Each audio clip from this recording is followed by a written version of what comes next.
Dans cette vidéo, j'ai choisi 3 programmes de calcul.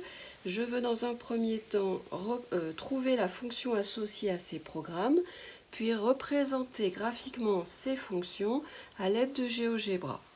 Trouvons d'abord les fonctions associées aux programmes 1, 2 et 3. Choisir un nombre, le nombre que l'on va choisir, c'est x. Je ne sais pas quelle valeur se cache derrière la lettre x. Ça n'a aucune importance. Pour définir la fonction, j'ai besoin de partir du cas général, c'est-à-dire d'appeler x le nombre choisi. Ce nombre choisi, je dois le multiplier par 0,5. Ça va donner 0,5 fois x. On n'écrit pas le signe multiplié. Entre un nombre et une lettre, on obtient donc 0,5x. À ce résultat 0,5x, on veut ajouter 1. Ajouter, c'est additionner le nombre 1.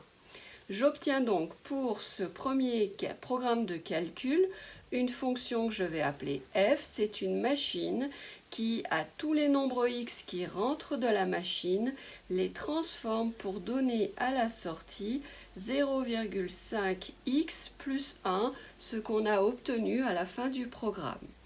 Recommençons avec le programme numéro 2. Choisir un nombre, ce nombre, je vais l'appeler x. Calculer son triple. Quand on calcule le triple d'un nombre, c'est que ce nombre est multiplié par 3. X fois 3, c'est la même chose que 3 fois x, c'est-à-dire 3x. On n'écrit pas le signe multiplié entre un nombre et une lettre. Du coup, on obtient une deuxième fonction que je vais appeler g. Tous les nombres qui rentrent dans cette deuxième machine, eh bien, ils sont transformés en 3x, ils sont multipliés par 3. Programme numéro 3, choisir un nombre, je choisis le nombre x. Je veux élever ce nombre au carré, c'est parce que je calcule le carré de x. J'ai donc obtenu une troisième fonction que je vais appeler h.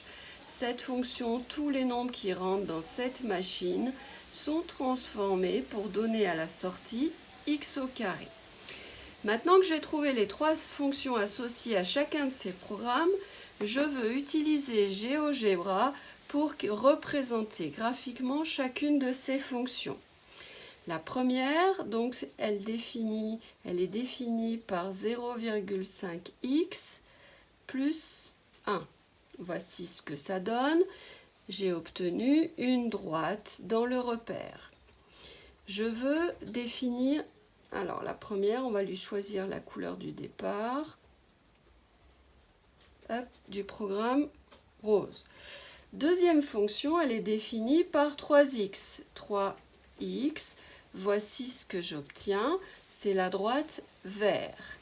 Troisième fonction, c'est x au carré. X élevé au carré, je vais demander de mettre du bleu comme pour le programme. Voici ce qu'on obtient. Donc, pour le programme numéro 3, on a obtenu cette courbe, c'est-à-dire ce qu'on appelle en mathématiques une parabole. Pour le programme numéro 1, on a obtenu une droite qui est ici. Pour le programme numéro 2, on a obtenu une droite qui passe par l'origine du repère. Eh bien moi, c'est ce programme numéro 2 qui m'intéresse. Puisque j'ai obtenu une droite passant par l'origine du repère, ça signifie donc que cette fonction g traduit une situation de proportionnalité puisque sa représentation graphique est une droite qui passe par l'origine du repère. Or, la fonction g, elle était définie par g de x égale 3x. Chaque fois que vous avez une fonction qui est définie par un certain nombre multiplié par x, eh bien, ça traduira une situation de proportionnalité. Ces fonctions, on va leur donner un nom particulier. On va les appeler des fonctions linéaires. Toute situation de proportionnalité, on obtient une représentation graphique qui est une droite passant par l'origine du repère en mathématiques, ces situations de proportionnalité sont traduites par ce qu'on appelle une fonction linéaire de coefficients. Le coefficient, c'est le nombre que je lirai ici, avant x. Dans le cas général, le coefficient, c'est a. Pour la fonction g, son coefficient, c'est 3. Ici, g est une fonction linéaire de coefficient 3.